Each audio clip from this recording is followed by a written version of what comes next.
Hacking, Tout ce qui est, c'est l'autostop? Oui, mais bon, il y a beaucoup de gens qui se disent hackers qui n'en sont pas. Lakers. Hackers. Non. Hacking, hacker, oui, je connais le mot, oui, mais je ne le fais pas. Je ne comprends pas même comment c'est fait. Ah, c'est les pirates. Ah ouais. Des pirates qui s'occupent en essayant de rentrer sur des sites et en essayant de déplomber des programmes.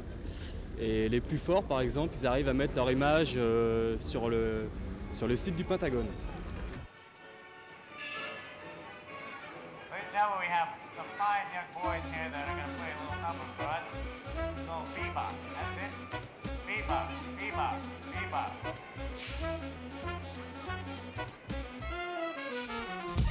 Oh, God. Oh shit. On peut trouver les logiciels qu'on trouve sur ce stand gratuitement sur Internet, à condition d'être un féru d'Internet et d'y passer de nombreuses heures.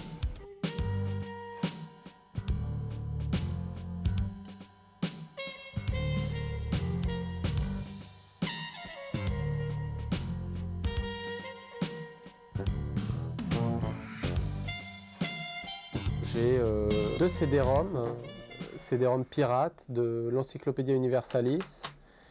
Et ici, un CD-ROM, une compilation de différents logiciels utilitaires, dont Word, Photoshop, Access, PowerPoint, Excel.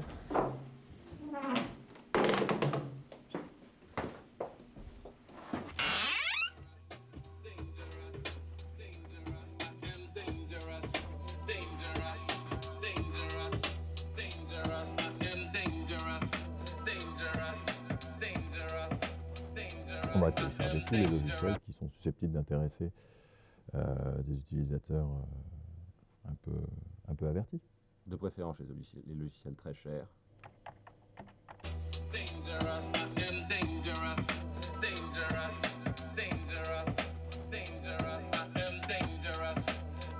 Aujourd'hui, vous trouvez dans le commerce pour 2000 francs un graveur de CD. Le CD coûte 10 francs. Et lorsqu'on s'est fait une petite bibliothèque de logiciels, eh ben, on est grave.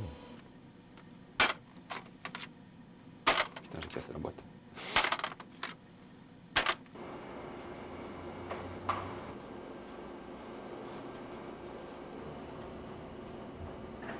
Il y a deux sources principales pour les logiciels qu'on trouve sur Internet.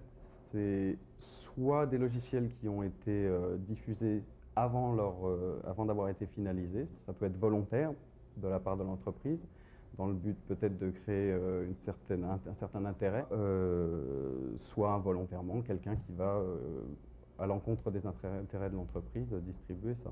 Mais en fait, à la source de ces logiciels, sont principalement des logiciels qui ont été édités avec des protections contre la copie et qui ont été déprotégés par des crackers.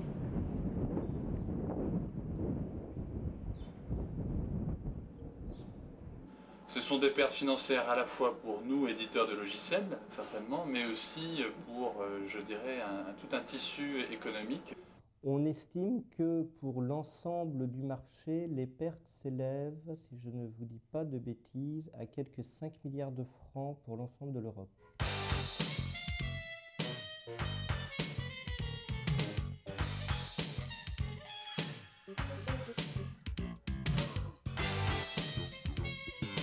Le hacker, autant que le cracker, je pense, ont très peu de motivation pécuniaire. C'est une motivation de prouver leur capacité technique, principalement. Le fait d'être le premier à avoir fait sauter la protection d'un nouveau logiciel ou d'être le premier à avoir pénétré dans une forteresse du réseau, c'est cette fierté-là, c'est ce besoin d'exister à travers leur connaissance technique.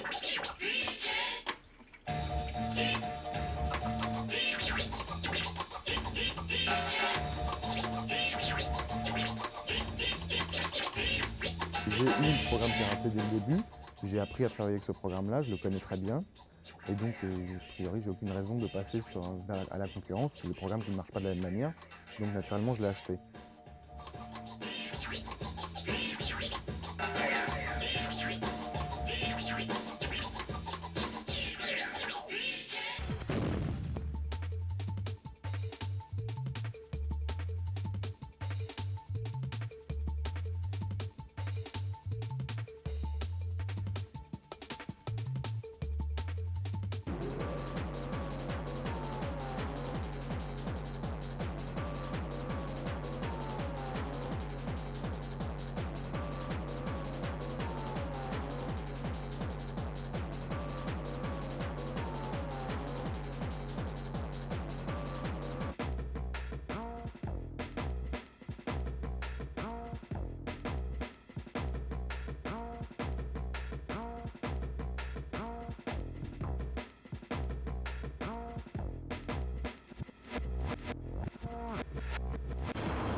Il est difficile, si ce n'est totalement impossible, souvent, bien évidemment, d'attraper comme ça au vol ou vraiment dans le cadre d'un flagrant délit, un pirate ou quelqu'un qui commet une fraude informatique. Et là, effectivement, beaucoup de choses nous échappent complètement.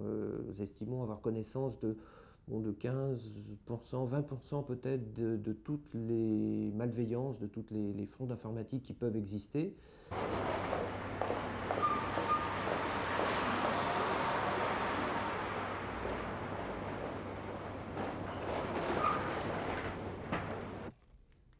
Voici des exemplaires de microprocesseurs de type Pentium Intel qui ont été saisis dans le cadre de l'opération Poisson Rouge.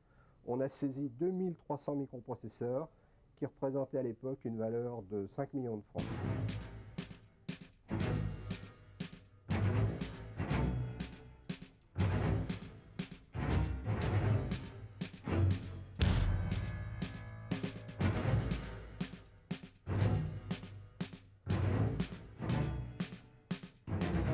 C'est des problèmes liés à un surcroît de compétences qu'il faudrait pour résoudre l'affaire. On n'a pas de niveau technique suffisant, par exemple, pour résoudre des problèmes de bombes logiques, de choses comme ça. Ouais. Police. Bonjour, monsieur. Une commission rogatoire sur les judiciaires. Vous voulez bouger, monsieur, s'il vous plaît, me remettre vous à la main. Merci, monsieur. Mettez-vous là, monsieur. Encore des appareils là. Tu peux voir, vous avez ma commission rogatoire, monsieur, d'un juge de Marseille.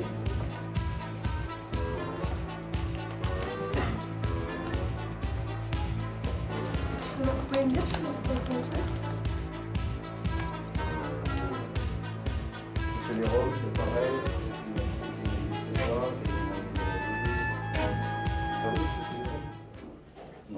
Qui était dans ces fichiers.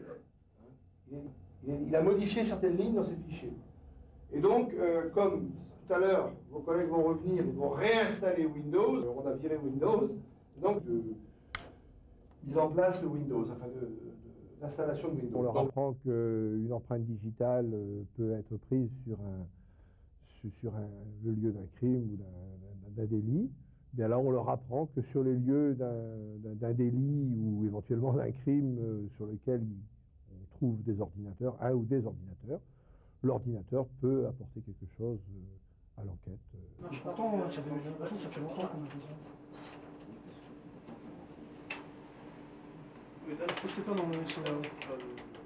La police, ils ne savent pas faire forcément grand-chose en informatique, mais ils sont très efficaces pour les interrogatoires. Ils nous ont jamais retrouvés techniquement.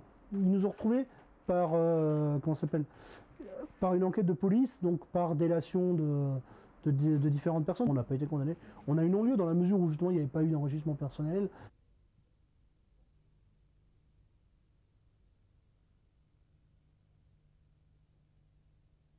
Qu'on soit un petit pirate ou un grand pirate, j'allais dire, la loi s'applique de la même façon.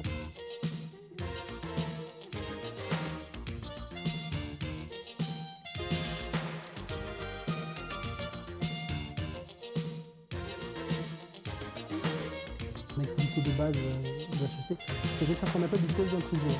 C'est-à-dire qu'elle va être mandatée par une société pour vérifier que son système informatique est résistant à certains types d'attaques.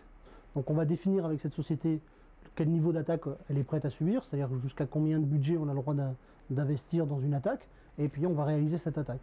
C'est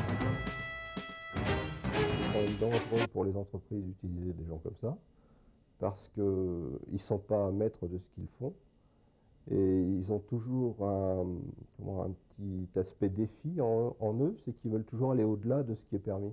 Est-ce qu'on a besoin d'avoir été pirate pour faire de la sécurité informatique ? Ceux qui n'ont pas été pirates disent que non. Je pense qu'effectivement, on ne peut pas, sans avoir été un minimum pirate, y arriver.